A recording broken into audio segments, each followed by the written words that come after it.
'Di ba po? So, dito po sa ating, topic na ito, gusto kong bigyan, ng ano, ng, kumbaga yung alam niyo yung parang hustisya, yung pag-alis ni Sir Mike Abe doon sa PTB4. Na para sa akin at sinabi ko nga sa kanya, chinat ko talaga, chinat ko si, Sir Mike Abe. Sabi ko, "Tama po ang desisyon ninyo." Hindi pa lang niya nasisin pero chinat ko po siya.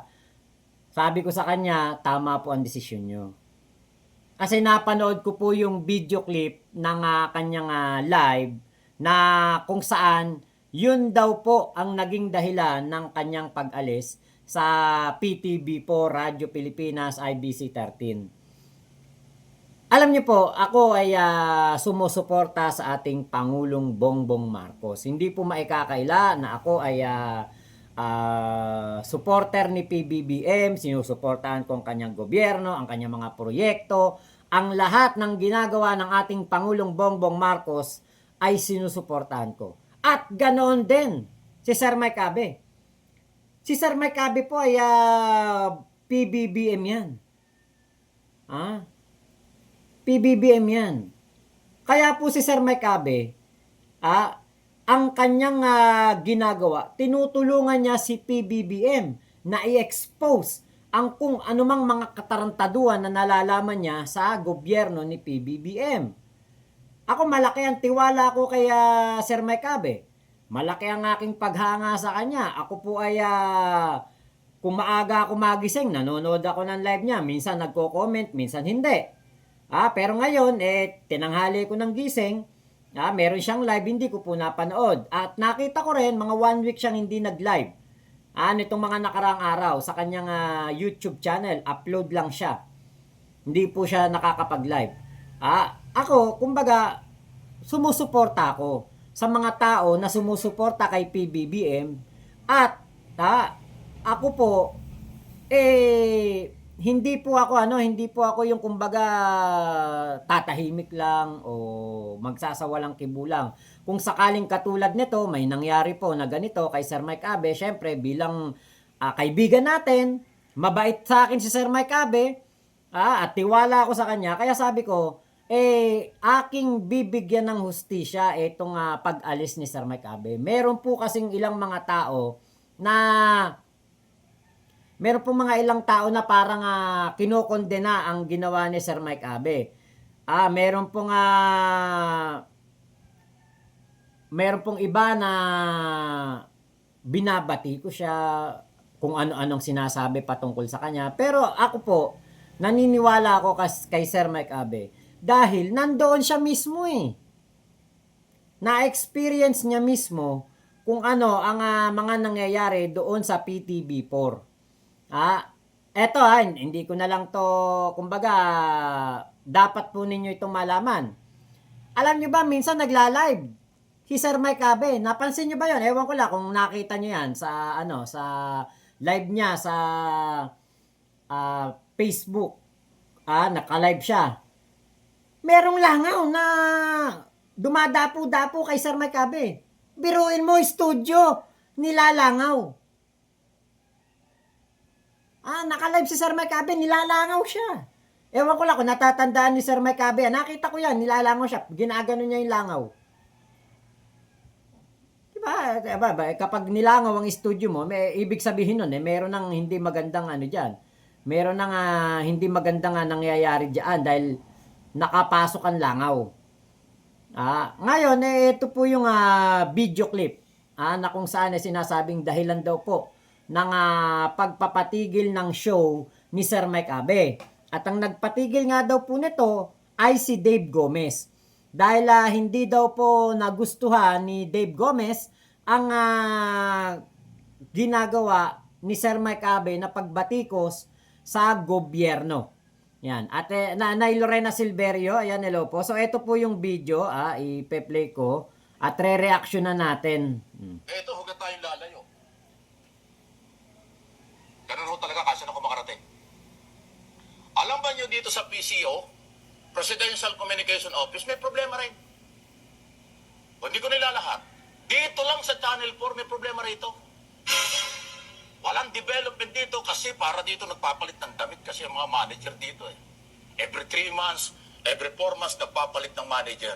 Kaya walang nagagawa, walang development. Pero may pondo, may budget. Nasaan ang budget? At tumigil kayo ha. Marami nakakarating sa akin, may corruption dito sa estasyong ito. Papangalanan ko kayo pag nalaman ko yan, wala akong pakialam sa inyo. Kaya good morning, Secretary Dave Gomez. Sir, gumalaw-galaw ka naman. Puntahan mo ang mga opisinang nasa ilalim ng PCO. Meron ding corruption yan.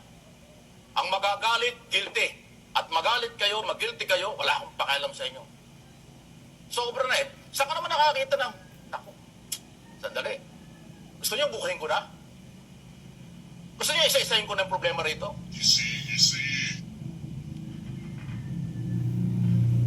Ay, naku. Saan ka nakakita ng building mura sa pinakamataas hanggang sa ground floor may tulo? May tulo. Bakit natulo? Di may palpak. Maintenance. Dito, ang mga kwarto, walang aircon. Ano yun? Office of the President? Pinagmamalaki nating Office of the President? Ay, may budget po yan. Taon-taon may budget. Kaya ngayon, may budget po, Secretary Gomez. Sir, tumaharap ka sa pagdinig ng Senado at Kongreso tungkol sa ating budget.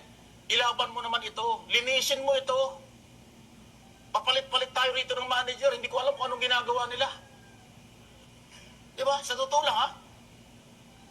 Every 3 months nagpapalit ng manager dito.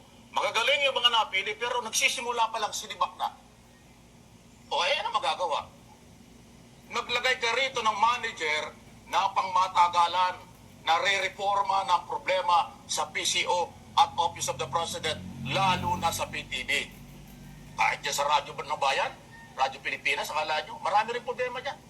Sa PIA, Philippine News Agency, lahat ng communication ng PCO, may problema, sir. Ayusin nyo.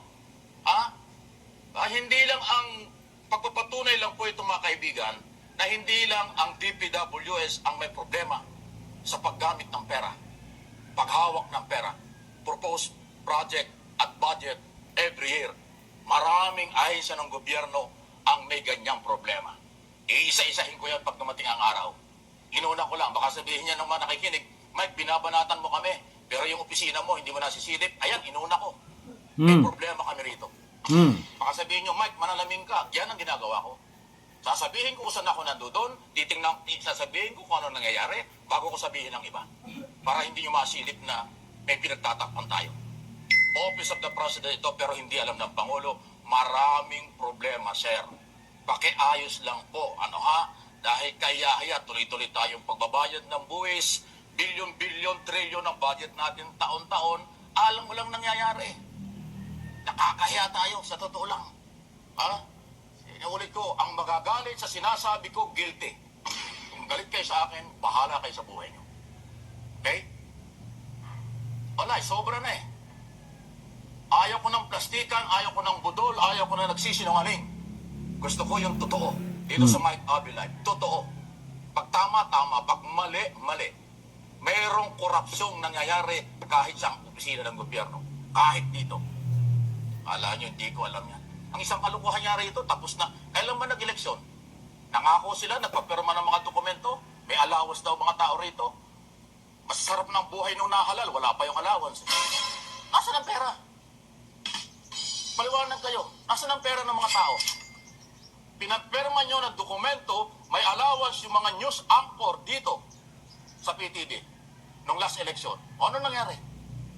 Ano kailan ba nag-election? Mayo. O, di ba? June, July, August, September, 4 na buwan. Bariyang pera, hindi pa nyo mailabas. Bakit nangako pa kayo kung hindi nyo kayang ibigay? Korupsyon yan habang nadidelay. Ang korupsyon, i-delay mo ang proyekto, i-delay mo ang pag-release ng budget, korupsyon yan. Kahit hindi mo nakawin, part yan ng korupsyon. Kasi dinidelay nyo. Bakit? Nasaan ang pera? Ayun. Kita nyo? Galit si Sir Mike, di ba? Ibinuking ni Sir Mike ang mga nangyayari po na katarantaduhan sa PCO. Ako ako, hindi naman tayo, kumbaga parang walang alam sa PCO dahil nakita natin, papalit-palit po talaga ng mga leader diyan. Nakita natin si Trixie Cruz Angeles, sandali lang tinanggal yan dahil palpak. Tapos sumunod yung may mga sumunod pa. Tapos dito kay Jay Ruiz, medyo okay. Okay kay Jay Ruiz kaya lang pagdating ng eto na si Dave Gomez, medyo parang wala parang hindi ganun ka, kasi dapat ang PCO arugante sa kanilang ginagawang pagbibigay ng mga information sa mga kababayan natin. Kasi yan ang nila communication Presidential Communication Office. Yan ang pinakatrabaho nila, di ba? Yung kanilang palalawigin ang kanilang pagbibigay ng information sa taong bayan gamit ang kanilang mga kumbaga parang braso. Radyo Pilipinas, IBC 13, PTB4, si Attorney Claire Castro. Si Attorney Claire Castro, okay, magaling. No doubt.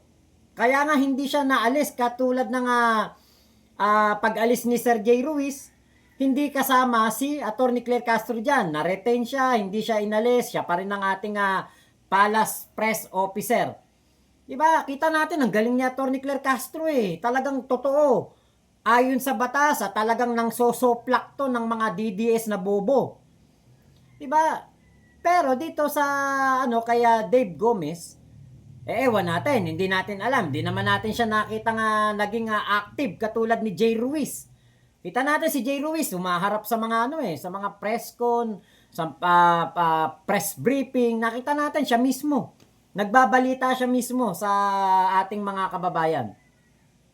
Ngayon, dito po sa sa lagay ng pag-alis ni Sir Mike Abe dito po sa PTB4 sa kanyang Mike Abe Live na programa. Alam niyo po, sabi ko tama yung decision ni Sir Mike Abe kasi kung hindi ka na komportable sa pinagtatrabahuhan mo, karapatan mong umalis. Karapatan mong umalis. Ayawan mo na yan. Katulad ng ginawa ni Sir Mike Abe kay Kibuloy. Iniwanan niya on air, umalis siya, wala siyang pake. Tinatarantado siya Diba? Hindi niya hinahayaan na makonsintihin ang mga maling gawain. Yan si Sir Mike Abe. Kaya nga sabi ko, hindi kawalan ni Sir Mike Abe na mawala sa Radyo Pilipinas, IBC 13, PTB4, Mike Abe Live Show. Hindi siya nawalan. Tayo ang nawalan. Na merong isang press, isang media man, komentarista, journalist, doon sa PTB4, IBC 13 at Radyo Pilipinas, na masasabi natin ang integridad, kredibilidad, at ang dignidad hindi mabibili. Pag may nakitang mali, hindi niya kukonsintihin. Maaaring matagal nagtiis si Sir Mike Abe, nilalangaw ang istasyon, may mga tulo, pangit ang building, pangit ang mga kung ano-anong mga kwarto. 'Di ba? Parang substandard na. Ako nakapasok po ako ng GMA 7. Kapasok ako diyan, GMA 7. Kapasok ako hanggang loob, hanggang doon sa sa may parang ni Jessica Soho. Nakapasok po ako diyan. Napakaganda. Napakalinis. Mabango. Walang langaw. Aircon lahat ng kwarto. Aircon lahat ng studio.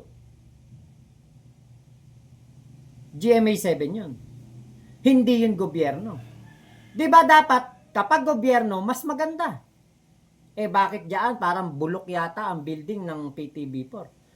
Bakit hindi na may maintenance? Saan napupunta ang pera pang maintenance? Alam niyo po, nawalan ang IBC 13, PTV4 at Radyo Pilipinas ng isang komentarista na naglalahad ng katotohanan. Nawalan ang PCO ng isang journalist na masasabi natin na hindi po mapapantayan ang kredibilidad. Hindi mo mababayaran ang kanyang ilalahad na katotohanan. Sayang. 'Di ba? Sayang. Pero katulad niyan, si Sir Mike Abe naman ay mapapanood pa rin natin sa kanyang MA Pinoy TV at Mike Abe Opinions YouTube channel. Good thing na meron siyang ganyan. Yan sana mga kailangan natin eh. 'Di ba? Siya sana ang mga dapat na napapanood natin sa mga balita. Kaya lang po, katulad ni Percy Lapid, ito baka nakakalimutan lang. Papaalala ko lang sa inyo. Shoutout nga pala kay Nay Elvira David. Si Percy Lapid po ay nasa gobyerno noon. Panahon ni Pinoy. Nasa gobyerno siya. Nagraradyo siya sa gobyerno. Tinanggal siya. Bakit? May binabati ko siya ng mga opisyal ni Pinoy. Tinanggal siya. Diba? Parang ang dating kasi, kapag ikay nasa gobyerno o ang istasyon mo ay pinapatakbo ng gobyerno, parang bawal ka na mangbatikos ng mga opisyal ng gobyerno. Paano masasabing balanse ang pagbabalita mo kung yung mismong nasa sa bakuran mo ay hindi mo kukwestiyonin at ang titignan mo yung bakuran ng iba? So, balanse ang ginagawa ni Percy Lapid at ni Sir Mike Abe. Pareha sila na tinanggal o inalis ang mga show dahil ayaw nila na nababatikos ang mga may mali sa gobyerno. Pero, nananatili pa rin na supporter ni PBBM si Sir Mike Abe. Diba? Siya naman talaga ay nakikita natin na sumusuporta talaga kaya Sir Mike, kaya PBBM. 'Di ba? Kinakalampag nga niya si PBBM para po masolusyonan ang mga korupsyon na ito. 'Di ba? Nakita natin, kagapon naka-live si Sir Mike Abe, biglang inihinto. Biglang nawala yung live niya. 'Di ba? Nawala yung live niya kahapon. Kaya po, kumbaga, parang sa akin, tama yung ginawa ni Sir Mike Abe. Kapag hindi mo na gusto ginagawa mo, kapag hindi ka na masaya sa ginagawa mo at merong sumisikil sa'yo sa malayang pamamahayag na ginagawa ng isang journalist, karapatan mong layasan yan. Hindi ikaw ang nawalan, Sir Mike Abe. Ang PTV4, IBC 13, Radyo Pilipinas at PCO ang nawalan. Sila ang nawalan. Dahil tayo, mapapanood pa rin naman natin si Sir Mike Abe sa kanyang YouTube channel. Di ba po? Yung kanina may nagtanong kung si Chris Ulo ay umalis na rin daw ba sa sa PTV4. Malalaman natin yan kapag si Chris Ulo ay hindi na sumama sa The Big B o sa The Big 5 show nila sa sa Radyo Pilipinas. At nakita ko nga sa Radyo Pilipinas sa kanilang dalawa na lang ang natira, si Tol Jake Magnus na lang saka si Boss Mike ang nakita ko na nasa Radyo Pilipinas.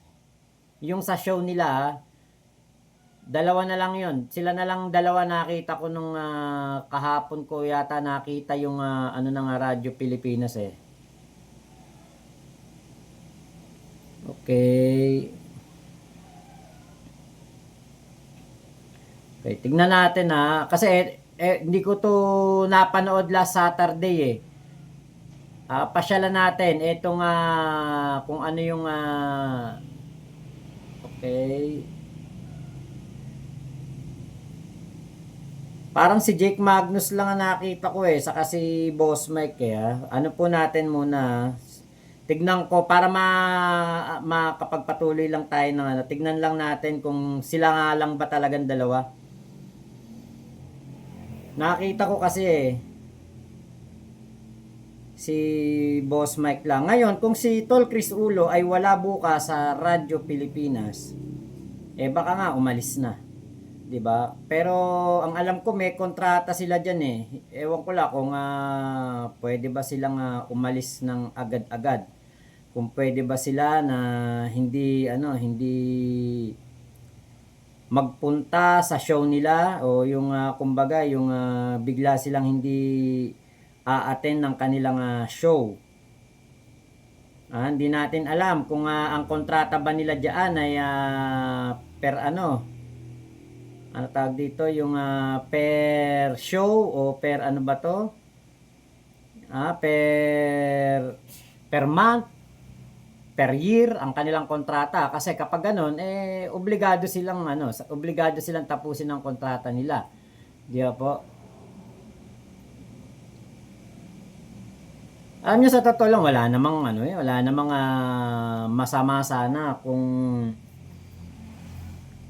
maayos ang PTB4 o maayos ang pamamalakad sa ano na yan, sa istasyon na yan, 'di ba? Sa Mike Abe Live, kung maayos ang ang pamamalakad. Hindi naman siguro maglalabas ng pahayag na yan si Sir Mike Abe. 'Di ba? Kaya lang alam niyo naman na ang ating Sir Mike Abe, hindi naman din ito hindi rin naman ito kikibo kung wala siyang nakikitang masama dito po sa PTB4 o sa Radyo Pilipinas o dito sa kanyang Mike Abe Live, 'di ba? Hindi ko makita yung teka. Radyo Pilipinas The Big. Ayan, tignan natin kung lalabas.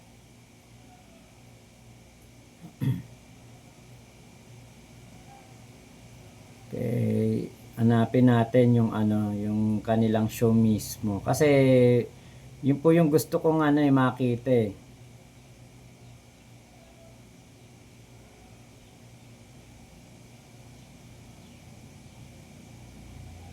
Okay. Ito, kailan ba to? Ay, August pa to eh. Yung ang hinahanap ko yung mismong ito na lang yung kay Jake Magnus na lang. Nakita ko yung story ni Jake Magnus eh.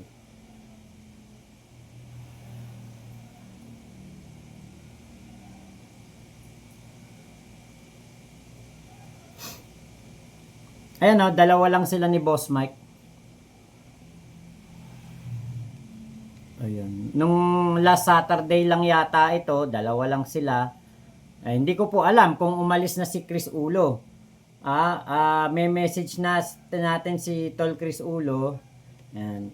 Tol, Chris Ulo, Tol. Pare, may tatanong lang ako sa'yo at ako'y naka-live. Nabasa ko sa isang comment na ikaw daw ay umalis na sa PTB4 o dun sa The Big B Show. Totoo ba yon, Tol? For clarification lang kung makareply ka sana maganda para malaman ng ating mga manonood. Ayan. Salamat, Tol Chris. Ayan. Piniem ko na siya. Voice message na lang para hindi na tayo mag-type.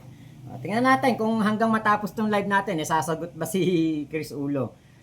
Pero active siya 2 hours ago. Ayan. So, ibig sabihin baka natulog o may ginagawa na importante si Tol Chris.